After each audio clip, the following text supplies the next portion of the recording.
はい、すべての荷物も積み込み、準備完了です。それでは出発します。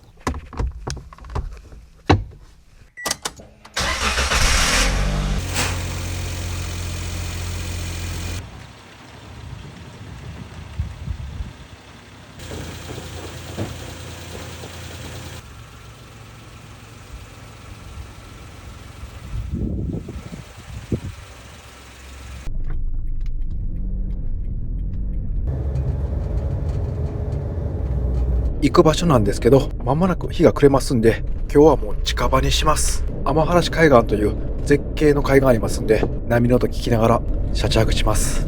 やっぱりですね、多少もっさり感はあります。重量はゴミ捨てに行く時に計測して問題ない積載量だったんですけど、立ち上がりの加速が鈍くなった気がします。でも60キロまでは問題なく加速してくれています。さすがターボですね。しばらく走行してからスーパーで一度荷物のチェックします。ソーラーパネルやサイクルキャリアに崩れないかチェックしておきます。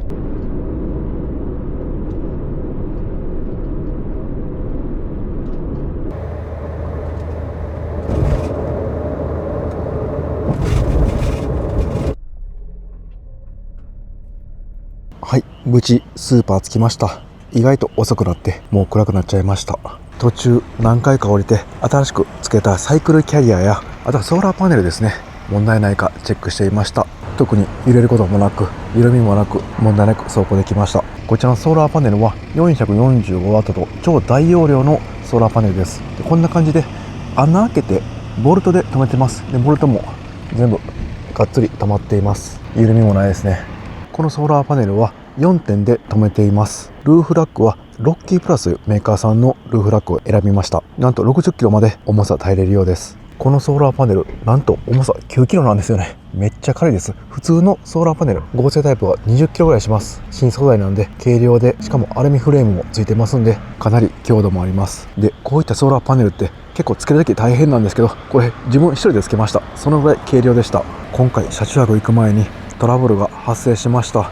家の敷地内走っている時に、このサイクルキャリアにラクール、ポータブルクーラーの室外機を入れて走行していたんですけど、こちらがラクールの室外機なんですけど、このリアのバックドアからですね、線を通して室内機と室外機を配線するんですけど、その配線がですね、このバックドアから室内機の配線出て、で室外機こちらに乗せていたんですけど、この線ですね、鍵は閉まるんですけど室内灯がついたままでした。エンジンをつけて走行していてもずっとライトがついています。消えることはありませんでした。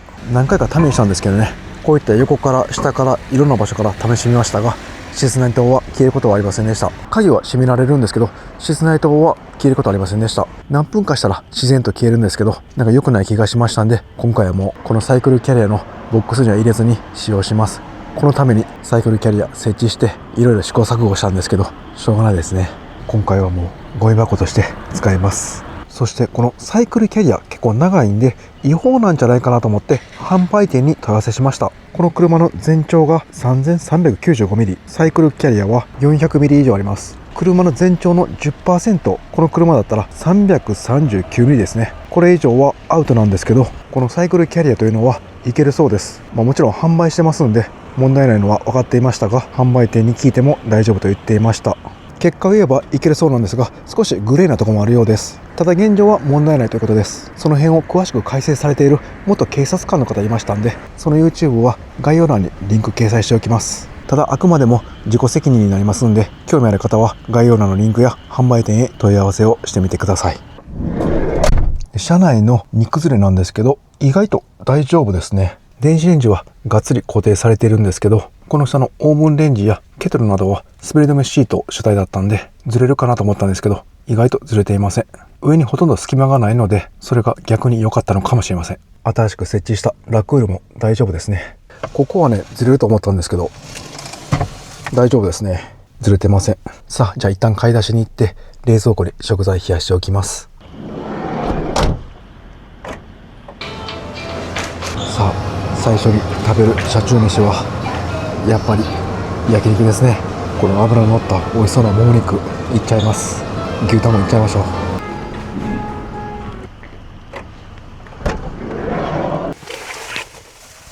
う。もうこのために車内で焼肉するためにこのレンジフード軽キャンピングカー DIY しましたんで、めちゃくちゃ楽しみです。明日の朝ごはんも買いました。で結構量あります。で今回12リッターの冷蔵庫初めて使います。こちらの使用感も確かめていきます。まず冷蔵庫の電源はここにあります。今のスイッチでこの冷蔵庫につながっている DC ソケットの電源が使えるようになります。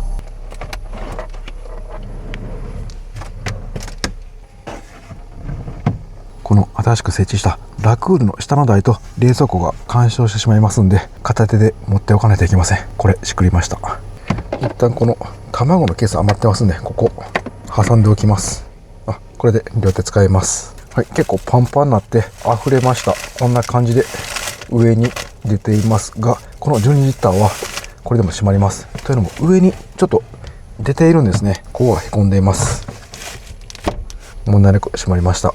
前自分は9リッターの車載冷蔵庫を持っていたんですけど、その9リッターはここの上がちょうどないんですね。この分がちょうど3リッターになるんですかね。12リッターは少し上が出ています。多分コンプレッサーとかは9リッターの車載冷蔵庫と同じだと思います。あと保存の効くものはこの上の棚に入れておきます。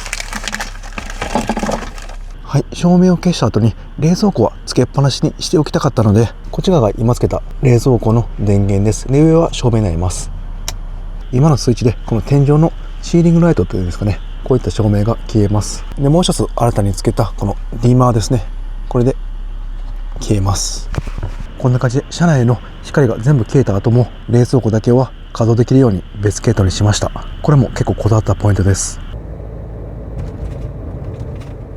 この近くに天原市海岸があります。無料のキャンプ場や海岸沿いにはいくつもの絶景駐車場があります。とりあえず行ってみて良さそうなところありましたらそちらで車中泊します。すごいライトアップされていて綺麗な道です。ここ良さそうですね。トイレもあります。はい、到着しました。目の前は海です。トイレもあちらにあります。で、車がたまに通ってるんで逆にこっちの方が安心かなと思います。この辺の海岸はもう目の前が砂浜で柵とか特にないんですよね。なんで明日の朝絶景が待ってると思います。駐車場の傾斜はほぼないのでもうこのまま行きます。じゃあまずラクールセッティングしていきます。サイクルキャリアつけていたら結構重たいんですけど普通に開きます。静か液を外に出すんですけど、このレインモールにはめる金具を取り付けています。線をこの端に沿わせます。でこのままバックドア閉めます。ちょっと重たいんですけど、はい、しっかりかかってますね。はい、装着完了しました。やっぱり室外機15、6キロあったと思いますんで、ちょっと持ち上げるの重たかったですね。タイヤに設置できるオプションもあったんですけど、そっちの方が楽かもしれません。はい、やっぱりですね、カチッてしまったんですけど、これオートロックかかりません。で手動で鍵を押したら全部閉まります。なのでルームランプがついたものですね。これはしばらくすると消えます。なので防犯上は鍵かけれるんですけど、少しハンドア気味っていうんですかね、そういった状態かもしれません。じゃああとはカーテンだけしておきます。この運転席のすぐ後ろ、手の届くところに照明のディマーつけたんですけど、これ最高です。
いや、この空間最高です。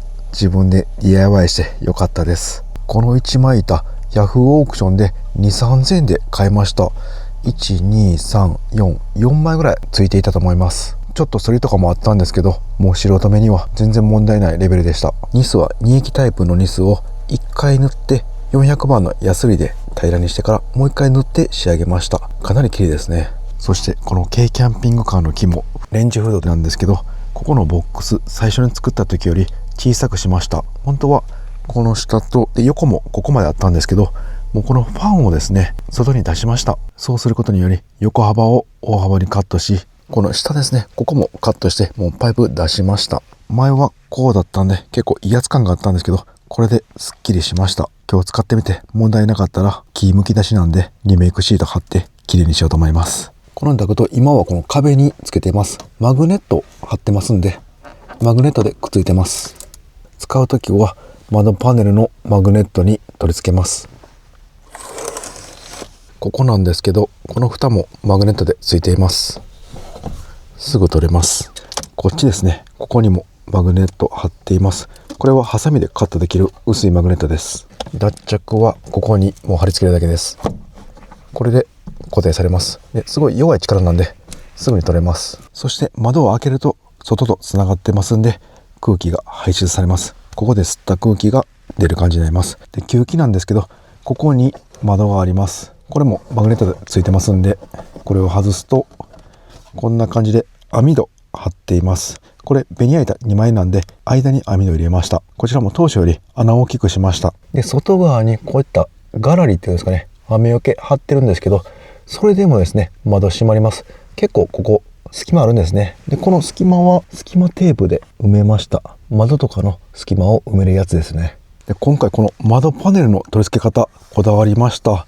実はですね、これ両面テープで貼ろうと思ってたんですけど、強烈なやつ一旦今回取り外しできるようにマグネットで取り付けてます。まずここ1個ですね。これはもう補佐的な感じで強力なマグネットをつけています。このマグネットは窓パネルが下に落ちるのを防ぎます。そしてここに3つマグネットあります。で、両方なんで合計6つですね。これ穴を開けて車体にビスを打っているわけではなくて、マグネットにビスを打っています。これが購入したマグネットなんですけど、こんな感じでマグネットにビスが打てるようになっています。こんな感じですね。強力マグネットの真ん中が穴開いていて、でビスを打てます。ドライバー持ってきたらよかったですね。ちょっと今回持ってきてなくて外せないんですけど、これを外すとビスが取れて、このベニヤも取れる感じになります。で、このベニヤの中にマグネットがあって、こうやってビスで押し付けてるような感じになります。これで合計8つのマグネットで窓パネルを固定してますんで、開け閉め何回もしてますが、今のところずれてません。もしかしたらこのままずっと固定できるかもしれません。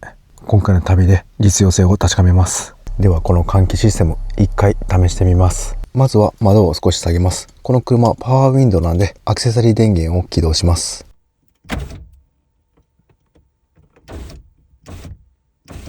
はい、じゃあこのスイッチでファンを回します。この状態でここから空気が入ってます。で、ここに吸い込まれて排出という形になります。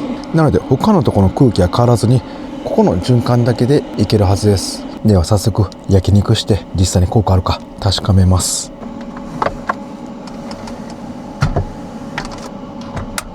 ここに IH ヒーターとガスコンロを置いてるんですけど、今回はこの電気七輪持ってきましたんで、こちらで焼肉いただきます。この IH ヒーターはまた明日の朝ごはんですね、そちらで使用します。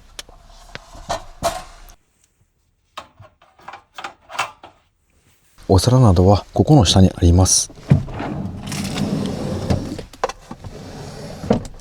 ちょっとこのコンロ用のスライドテーブル先に出すと取りにくくなっちゃいました。まあでも取れないことはないという感じですね。調味料の醤油、塩コショウなどはもう先取っておきます。ここの前面のところはそのまま取れるようにしています。取れるんですけど、やっぱりこのコンロ用のスライドテーブル出してると取りにくかったです。で、ここにですね、さらにスライドでラップ類やお箸など置いてますんで、先にこの辺出しておかないとダメですね。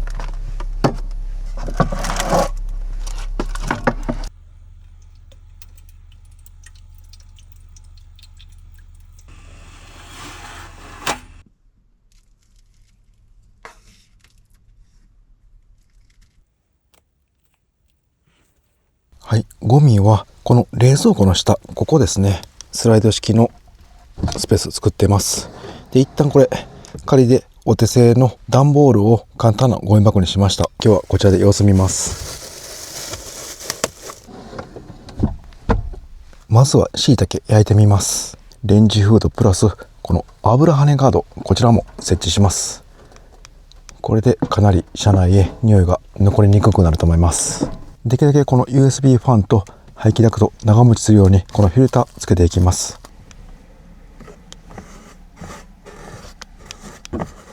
これがあることによりこのファンの吸引力結構落ちると思います。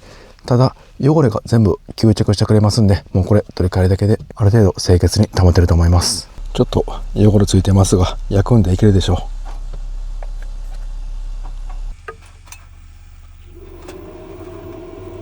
電気七輪の消費電力結構高くて 960W 消費しています。このソファー下にインバーターがあるんですけど、ファンがもう速攻回り始めました。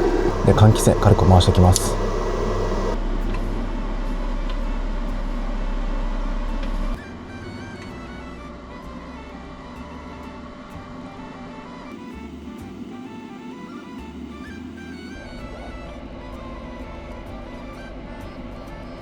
いただきます。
はい、ごちそうさまでした。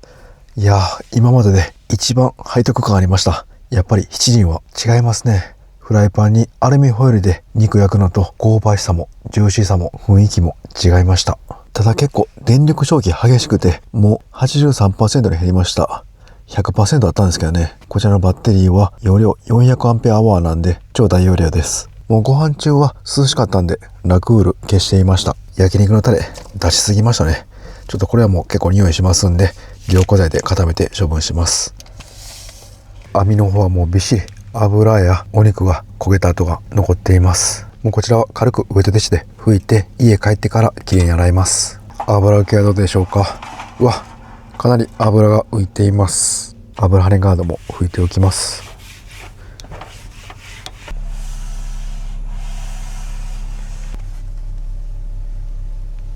この七輪は煙が出にくいタイプの七輪になってます。でも受け皿にはびっしりと油がついています。さすがにこんなに焼肉したら車内に匂いは残ってそうです。今のところあまり匂いしません。ただ鼻が慣れてしまってますので、明日の朝また散歩してから匂い残ってるか確かめます。七輪受け皿の水の含んだ油なんですけど、この新しい排水システムで処分します。こちらのペットボトルの蓋を取って反対にしてつけるだけです。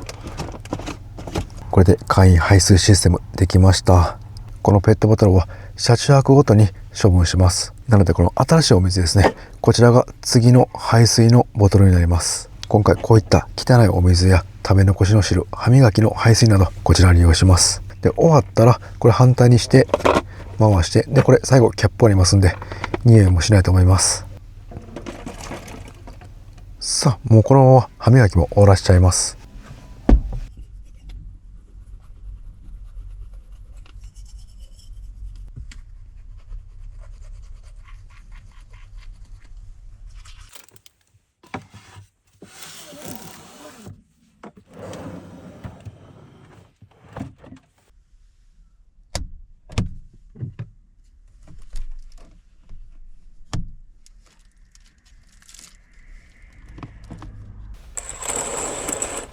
今は結構涼しいんですけど、明日日が昇ると暑くなりそうです。その時またラクールつけます。ではパジャマに着て寝る準備します。一旦マットを延長します。でこの中に着替えとパジャマなど入れています。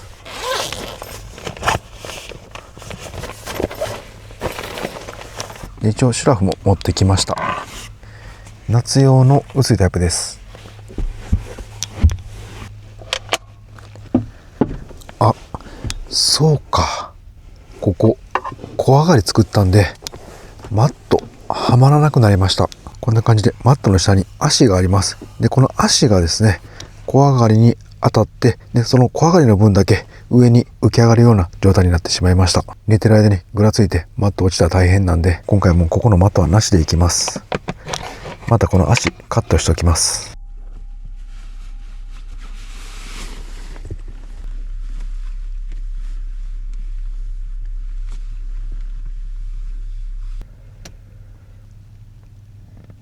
今までの車中泊で感じた使いにくさやデメリットを改善してとことんこの車に取り込んだので、すごく快適です。もうほんと自分の体の一部のようです。でもまだデメリットがあるのが面白いです。キャンピングカーってほんと奥が深いです。だから面白いっていうのもあるんですけど、特にうまくはまった時はほんと気持ちがいいんですよね。DIY した箇所がうまくいくと多分アドレナリンが出てると思います。明日もラクールの検証をしつつ朝ごはん調理して楽しみたいです。朝の天原海岸の景色も楽しみです。それではおやすみなさい。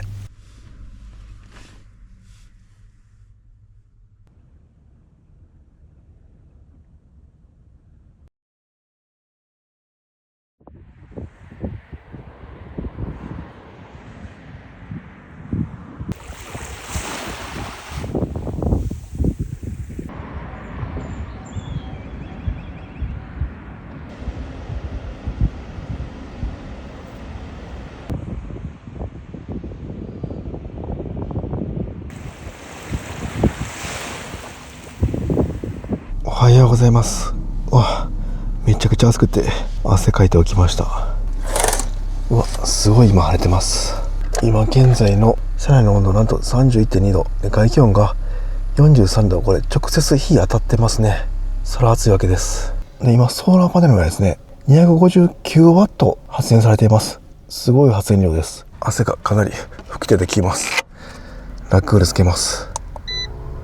はい、ラクールのコンプレッサーが回りました。で現在ラクール自体は290ワット消費されています。でソーラーパネルからの充電と相殺されて現在約63ワット消費されています。現在朝の8時なんですけど、8時の太陽の位置ではソーラーパネルの発電でラクールの消費電力を賄うことはできませんでした。でもかなりの低消費電力でラクールを使用することができています。これがお昼くらいになったらもしかしたら相殺されて消費電力ゼロになるかもしれません。また後で試してみます。涼しい風が来ています。生き返りました。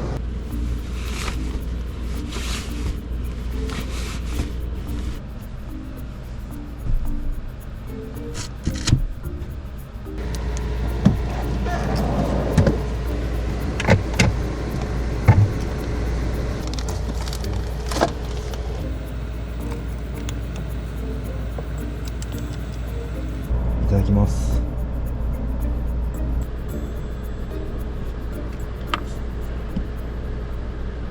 はい、ラクールの風が気持ちよすぎて二度寝しちゃって、もうお昼前です。直接当たるんでひんやりして気持ちいいんですよね。で現在の中の気温、テーブルの上が26度ですね。で外の直射日光フロントウィンドウの上に温度計を置いてるんですけど、そちらが 39.5 度で、タイヤハウスの間日陰に入れてます。そちらは 27.3 度です。でソーラーの発電ワット数アプリで見れるんですけど、なんと375ワットです。すごい量の発電です。そしてやりました。なんとですね、現在26ワット入力されています。このラクールの消費電力約300ワット消費されています。あとは冷蔵庫、電気ですね。それを使用してもソーラーパネルの発電の方が勝っています。もう念願のオフグリッド軽キャンピングカーが達成です。これだったら太陽が照っている間ずっとエアコンや電気、冷蔵庫使えます。で体感なんですけど、こっちがですね、フロントウィンドウの方から熱が来ている感じがします。こっちちょっとあったかいです。でラクール側なんですけど、この天井とかはもう全然あったかくなくてすごい冷えています。ソーラーパネルの影響もあるかもしれません。この辺はソーラーパネルの下になりますんで、直接太陽光が当たりません。しかも天井断熱もされています。フロントウィンドウ側はソーラーパネルないので、直接太陽が屋根に当たっています。あとはやっぱりこの大きいガラスの面ですね。フロントウィンドウやサイドウィンドウなど、どうしてもカーテンだけだったら熱が入ってきます。しっかりとした断熱シェードもあれば、もっと涼しく冷房が効きそうです。朝起きてからしばらく経ったんですけど、昨日の焼肉の匂いは全くしていないと思います。ちょっと散歩して外に鼻慣れてからまた車内に戻って匂いあるか確かめます。で室外機の音も知りたいんで、このラクールつけっぱなしで散歩してきます。うわ、最高の景色です。目の前ずっと富山湾が広まっています。向こう側が富山側で、反対側は能登半島側です。で手前に見えているのが今氷見ですね。遠浅ですごい透明度高いです。綺麗な海です。やっぱり湾になっていて少し入り組んでいますんで、波が穏やかですね。このゆっくりとした波音を聞きながら朝ごはん食べたら最高ですよね。いやほんと来てよかったです。この天原市海岸は車旅にはもってこいで、結構駐車場もいくつか無料のスポットがあります。そしてキャンプ場もいくつかあります。この後気になっている車着スポットもありましたんで、ちょっと回ってみます。そしてラクールの室外機の音なんですけど、やっぱり真横に来ると音は聞こえますね。ただですね、今横にエンジンつけて休まれている方がいてるんですけど、その音に比べたら全然小さいです。かなり暖かい風が出ています。なんかリアボックスにラクール、そしてソーラーパネルとかなりキャンピングカーっぽくなってきました。さあそれでは昨日の焼肉の匂いどうでしょうか。一旦外散歩しましたんで中入って確かめます。匂いはしないですね。大丈夫です。このレンジフード結構効果あったようです。この電気七輪は煙が出にくい商品なんで、後で朝食お昼兼用でご飯食べますんで、その時に魚焼いてみます。さあそしてラクールなんですけど、朝起きてからもうバッテリーが全然消費していません。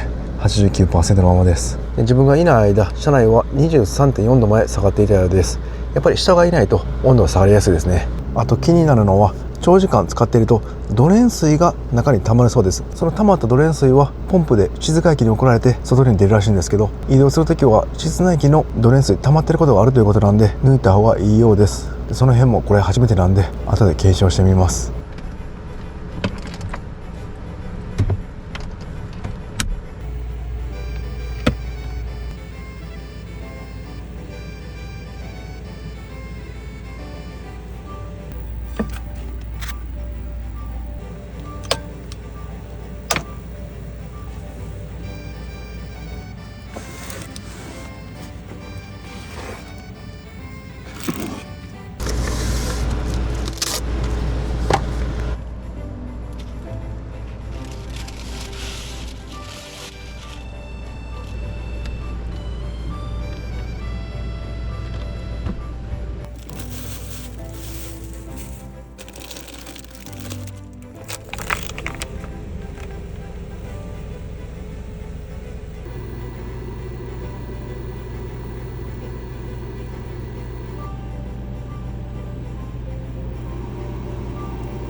こんな豪華な朝食がスムーズに簡単に調理できました。それではいただきます。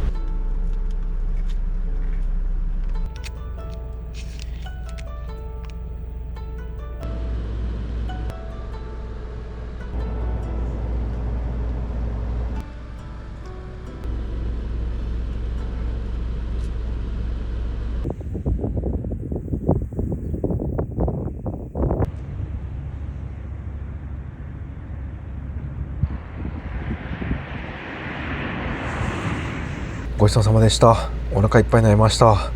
いやー、しかし途中ですね、鮭焼いてる時に焦がしちゃって煙がバー出たんですよね。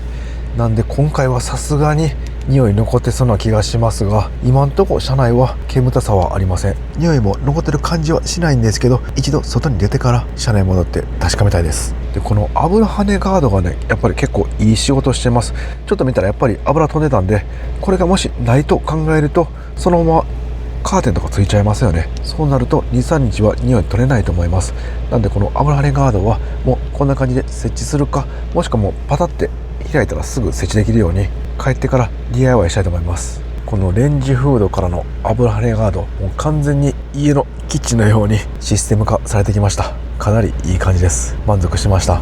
本当に今回のシステムは理想だったので、その通りできて嬉しいです。ちょっとまだ改良したポイントはあるんですけど、これをブラッシュアップしていけばかなり完成度の高い車中飯してもどんな調理でも匂いの残らない最強の一人使い軽キャンピングカーができそうです。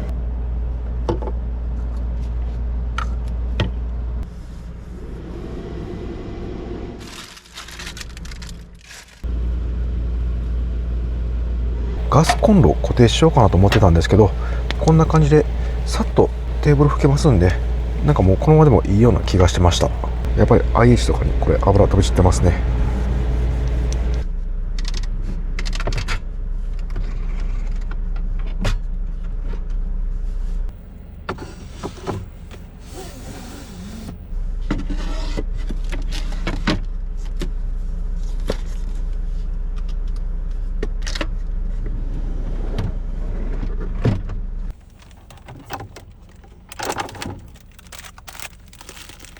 はい、ラクールのおかげで長時間快適に車内で過ごすことができました。こんなにも晴天で、もろ太陽の光がこの車に当たっている状態でした。で心配なのが結露ですね。ドレン水が漏れないか、あとは外の室外機にどのぐらいドレン水出てるか、一度外に出てみてチェックしてみます。さあ、ドレン水はどうでしょうか。下に落ちているでしょうか。ここがドレン水の出る出口なんですけど、触った感じ濡れていません。あ、この下ですね、濡れてます。ドレン水が出た形跡があります。でもそんなに大量ではなくて、もう出てからしばらく経っているような感じです。さあ、ドア開けてみます。室内機側なんですけど、ここにドレン水の排水口があります。これ横からと下から線があるんですけど、どちらか抜きます。でこのパイプみたいなのついてきました。こちらをはめます。ただこれ抜いていきなりジャージャバーって出てきたらこぼれちゃいますね。ソファーの上に一旦トレーありますんで、こちら下に敷いておきます。その上でこのパイプをペットボトルに刺しておきます。でこれ下から抜けないんで、もう横から抜いて刺します。で一瞬の間にもしこぼれてもこのトレーで受ける予定です。さあ、うまくいくでしょうか。せーの。おー、出ました。水出ました。水が溢れました。おお、すごいすごいすごい量、すごい量。お、一気に溜まりました。結構な量、室内機に溜まっていました。これ走行中もまだ出てくる可能性ありますんで、ホースをペットボトルに固定しておきます。でもこれ毎回移動の時にドレン水室内機から抜かないとダメなんで、この作業が必要になります。何か違法ないか考えないと、毎回はこれめんどくさいですね。あとは室外機を中に入れます。室外機もドレン水漏れる可能性ありますんで、てかちょっと漏れてますね多分。なんでこのトレーの上に置いておきます。はい、これで移動の準備整えました。室内機のドレーンホースをペットボトルに挿して、で室外機はトレーの上に乗せています。これで一度走行してみて、どのぐらい漏れるかチェックしてみます。今日の朝暑くて結構汗かいちゃったんで、この辺に温泉探して入って、で走行チェックして、この DIY した軽キャンピングカーで初めて1泊2日の車中泊してみて感じたこと、良かったところ良くなかったこともありました。そちらもまとめてお伝えします。では出発できるように準備していきます。まずはこの回転テーブルくるっと回転させます。でロックしておきます。あとはカーテンを収納するだけです。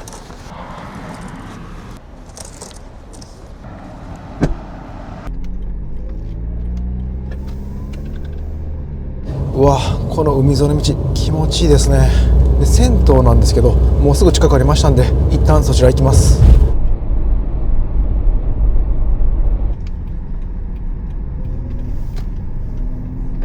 はい、到着しました。さあ、ドレン水の漏れどうでしょうか。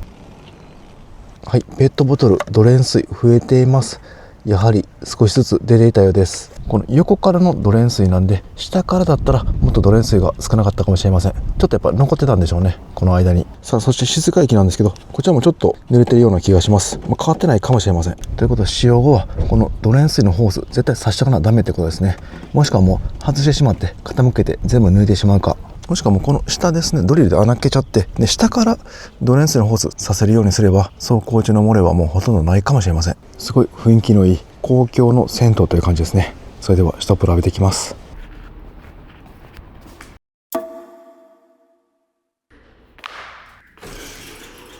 はい、とても気持ちよかったです。昔ながらの雰囲気のある温泉で、中は広く地元のおっちゃんたちの憩いの場になっていました。こういった銭湯では珍しく入れ墨が禁止のようです。なので小雨のおっちゃん、結構こういう銭湯いてるんですけど、いなかったので、ちっちゃいお子さんでも安心して入れると思います。年中無休で夜12時半までやっているそうです。アリソンの湯、氷見駅のすぐ目の前にあります。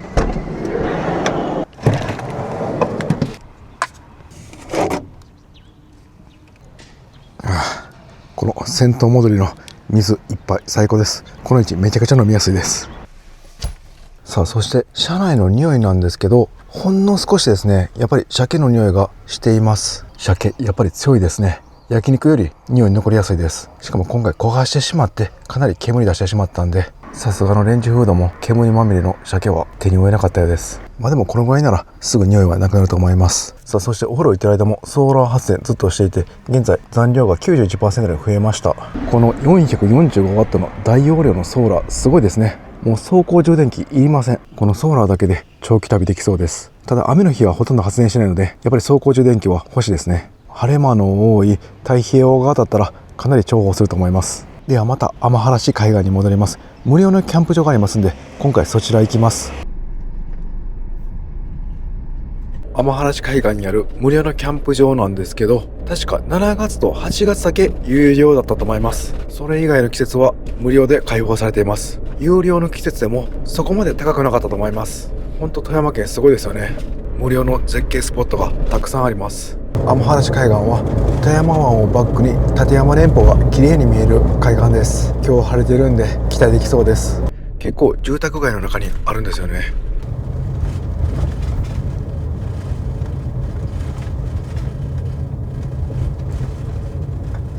はい、到着しました。うわ、すごい。目の前が綺麗な海です。駐車場の向こうにすごい綺麗に立山連峰が見えています。ちょうど上の方ですね。山頂付近だけひょっこり見えてます。めちゃくちゃ綺麗です。駐車場はそんなに広くはないんですけど、キャンプ場用の無料の駐車場です。やっぱり海が人気ですね。あ、キャンプ場の注意書き書いてますね。7月から8月と金土日祝日が有料のようです。1日1グループ500円管理協力金として支払いが必要になります。格安ですね。駐車場側にトイレもあります。何組かキャンプされている方がいます。この絶景の富山を見ながら食べるご飯絶対美味しいですよね。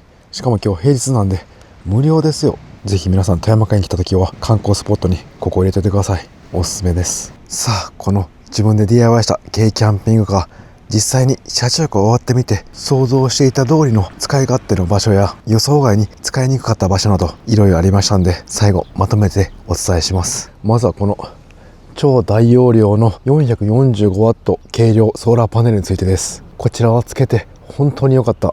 走行充電器いりませんでした。このリタイムのソーラー充電器のアプリなんですけど、こちらで最大充電電力が見れます。なんとですね、382W 充電されています。445W のソーラーパネルなんで、まあまあいいんじゃないでしょうか。真夏になって走行風で冷やされればもっと発電すると思います。そして実際使ってみて良かった点は、断熱としてかなり優秀でした。直射日光当たってもここの下空洞がありますんで、熱が屋根に伝わりません。なので車内なんですけど、この辺の下とこの辺の下で結構温度差がありました。やっぱり太陽の熱をかなり遮断していると思います。このソーラーパネルは軽いしかなりおすすめです。あと気になるのは耐久性ですね。雨の時の汚れ、結構ねツルツルじゃなくてデコボコしてるんで、汚れとか溜まりそうです。この辺もまた分かってき次第随時動画にしていきます。次このサイクルキャリアなんですけど、初めて装着して走行してみました。本来はラクールの室外機を入れる予定だったんですけど、ダメだったんでもうゴミ箱として使ってましたが、かなり優秀でした。車内で溜まったゴミや匂いをするものを外に出しておけるのは、連泊の車中泊ではかなり重宝すると思います。特に軽キャンピングカーでは中の収納スペースが限られてますんで、こういった車の場合は大きな味方になると思います。一方実際に使ってみて良くなかった点っていうんですかね、いまいちだった点なんですけど、結構ね重たかったんですよね。この箱の中に何も入ってない状態でも結構ね重たいんですよね。開けるときちょっと力入れます。でちょっとレバー触りにくいんで、軽く触って開けてからこのサイドを持って結構力入れます。で上げて感じられます。でこっからですね、この上げてからストップしないんですよね。下がってきます。これが結構大変でした。というのも今回このラクールの室外機を外に出す作業があったんですけど、この離すと戻ってくるんで、もう頭で支えながら下ろす感じになりました。ここの上で止まってくれたらいいんですけどね、何も入ってない空の状態でこんなにも重たいんで、たくさん物を入れちゃうともうドアを全開にするのは難しいと思います。しかも荷物が90度横になりますんで、入れられるものは限られます。結構見た目はキャンピングカーっぽくて好きなんで、今後つけるかどうかはポータブルクーラーラクール次第になるかもしれません。次そのラクールについてなんですけど、実際に使ってみて感じたことは、まず良かったことなんですけど、冷房能力 670W とあまり強くないんですけど、その割にはしっかり冷えてくれました。今日の朝起きた時に日が昇るともう車内は30度以上になっていました。かなり汗だくだったんですけど、ラクールをつけたら涼しくて二度寝しちゃいました。そしてこの DIY した家具のこの位置なんですけど、もう狙い通り良かったです。冷風は直接風に当たって冷たくて気持ちいいし、寝る時の邪魔にもならないんで、かなり使い勝手良かったです。一方いまいちだった点なんですけど、まずこのホースを外に出す時にこのバックドアに挟むんですけど、完璧にはやっぱり閉まらずに少し光が漏れていました。隙間が空いてる証拠ですよね。やっぱり挟んでドア閉めれると言っても、まあまあの太さ1センチくらいはありますんで、少し隙間がありました。なんか夜中に小さい虫がいたんで、もしかしたらこの隙間から来ていたのかもしれません。なので完璧に閉まってないと思いますんで、一応ロックはかかるんですけど、室内灯はしばらくついたままになっていました。でこのリモコンのキーのロック解除はできませんでした。運転席からの集中ロック解除はできました。とりあえず防犯上は問題ないかなと思うんですけど、車のシステム上完璧には閉まっていないようです。あと実際に使ってみて気になったのが、このホースの硬さとドレン水ですね。ホースの硬さはこの室外機を出す時に取り回しが難しいなと思いました。しっかり考えて、まずホースを流れ作ってから室外機を持ち出すという感じになります。今回このレインモールですね、こちらにかけたんですけど、もう次使う時はそのままこういった脚立の上に乗せて使うだけになると思います。やはり重さも結構ありましたんで、できるだけ手軽に簡単にクーラー設置できる方法を模索したいと思います。ドレン層は一旦ですね、この室内機側、下からドリルで穴開けて、下から一旦水を出すようにします。そうすれば走行中もう蓋しといたらいけると思います。あとは冷房能力ですね。今回冷えてくれたんですけど、だいたい28度ぐらいでした。外気温が。窓からの熱がすごかったんで、断熱シェードをつければあと2度ぐらい、30度ぐらいまでは昼間でもいけるかなという気がします。ただもう天井断熱やサイド断熱などキャンピングカー仕様の DIY が必要です。ノーマルのバンドと全然冷えないと思います。次車内なんですけど、この軽キャンピングカーで一番力入れた場所、レンジフードです。このレンジフードは本当に作ってよかったなと思いました。かなり効果がありました。あとはこの油跳ねガードですね。こちらも効果ありました。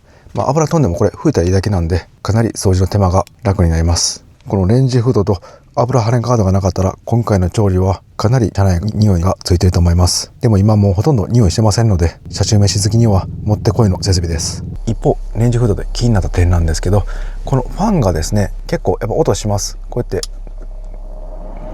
これ今全開です。結構しますよね。で弱にすればもう本当に小さくなります。これでも一応効果はあります。通常の料理だったら弱で静かでいいんですけど、やっぱり焼肉とかですね、今日の鮭焼いたりとかやったらもう全開で回したいんで、その時は結構音が大きくなります。そして威力なんですけど、これ何もない時結構威力あるんですけど、フィルターとかつけると一気に落ちます。でこの窓パネルも網戸つけてガラリつけたんですけど、こんな感じで外から雨が入らないようにしましたが、これもやっぱり威力の落ちる原因になりました。この辺はレンジフードの次回への改善ポイントだなと思いました。でその窓パネルなんですけど、今回使ってみてこのマグネットですね、全然落ちませんでした。かなりこう強くやっても外れませんでした。結構実用的ですね。もうこんな太いマグネットなんかもう手で取ることが難しいぐらいです。この設置方法は穴開けや両面テープで貼りたくない方にはおすすめな設置方法です。で一方いまいちだった点なんですけど、このベニヤ2枚にしたんですけど、この縦の筋の方向にしたんですよね。こんな感じで木の模様が、そうなるとね結構こう押すと弱くて曲がったりしました。でこの辺は湿気とかでも変わってくるかなと思います。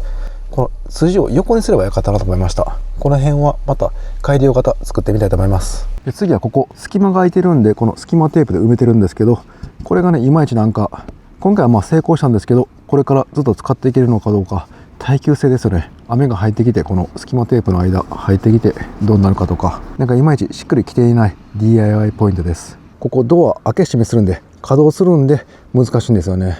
でこっち側は結構隙間あるんですけど、この端の方は少し狭くなってました。この辺も難しいポイントです。何かいい方法ないでしょうか。次はテーブルについてなんですけど、特にこの最後に取り付けた回転テーブルですね。これ結構どうしようか迷ってました。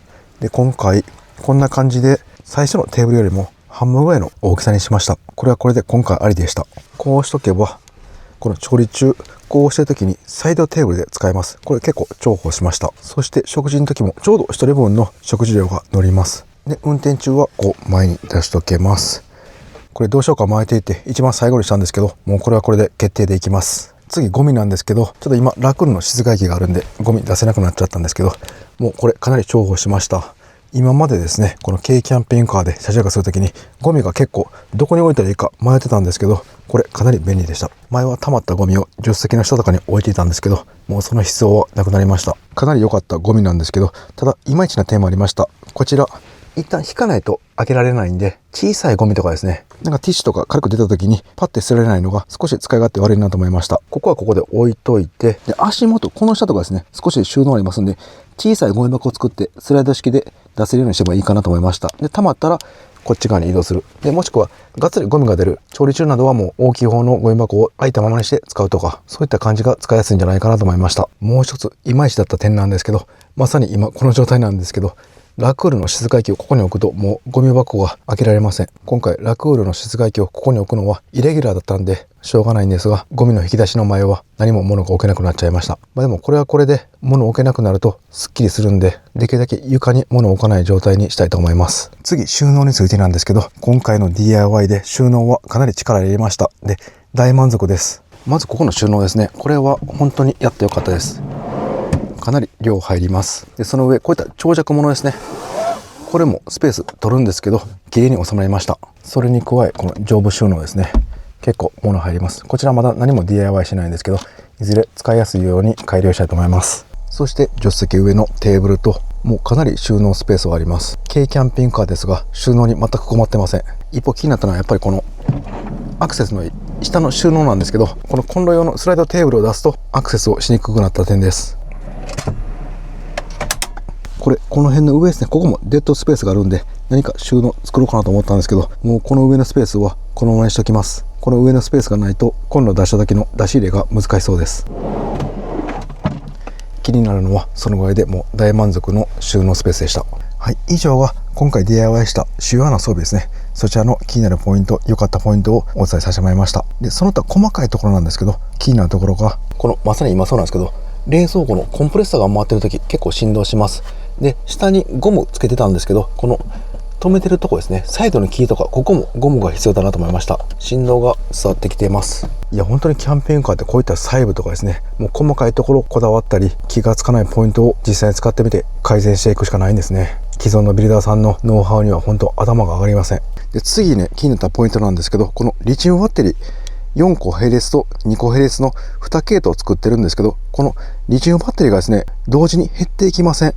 1個が残っていたりとか、結構バランスが悪かったりします。この2つのとこもそうですね。どっちが片一方が減ったりとかしています。で、これをリタイムさんにメールで聞きました。そうするとですね、答えがもう並列接続は均等に減っていくの難しいそうです。なのでアプリで確認して減ってないリチウムバッテリーがあったら、それ以外をオフにして減ってないリチウムバッテリーを減らしていって均等にならしていってくださいとのことでした。なのでこういったバッテリーメーター全体の残量ではなくて、こういったアプリで確認しないといけません。結構ね、このアプリが反応悪かったりしますんで、手間ではあります。ただ一個一個正確な残量が分かったり、一つ一つ放電をオフにしたりできますんで、機能としては申し分ないです。その辺がちょっと細かいんですけど、気になったポイントです。で、逆にその他で良かったポイントがこの排水システムですね。もう十分でした。今ちょっと排水が見えちゃうんでこう隠しておきますけど、調理で出た排水や歯磨きなどの排水、すべてここに入っています。しっかり蓋もされて密着されてますんで、匂いは一切しません。でもこれ帰ってから中身処分して、ペットボトルも水でゆすいでから処分します。で、今あるこのお水ですね、綺麗な方。こちらをまた新しい排水用のタンクにします。こんな感じで毎回旅ごとにタンク新しくなりますので、もう狙い通り綺麗な状態のタンク、そして清掃の手間もほとんどいりません。このシステムはかなりいいんじゃないでしょうか。そして最後良かった点がこの小上がりですね。これほんと作って良かったです。重宝しました。こう車内入ってくるときに靴一旦ここで脱いで、そしてもう靴下のまま小上がりに上がります。これがすごい楽でした。そしてこんな感じで座ります。で、出るときはまた靴をこう反対にして、で、このまま履いて出る。この流れすごい良かったです。この小上がりがないときっていうのは、ここ靴そのまま、履いてこれるんですけど、やっぱりですね、この靴、公共のトイレとかそのまま行きますよね。で、たまに濡れたりとかしています。で、その状態でこの車内に入ってきて、その靴を置いた場所にまた靴下で歩いたりすると、少し衛生的に良くないかなと思います。でもこれなら完全に分かれてますんで、安心して靴を脱ぐことができます。そして小上がりなので少し段になってますんで、ゴミも上に上がってきません。なんか家感が増しましたね。これはおすすめな DIY です。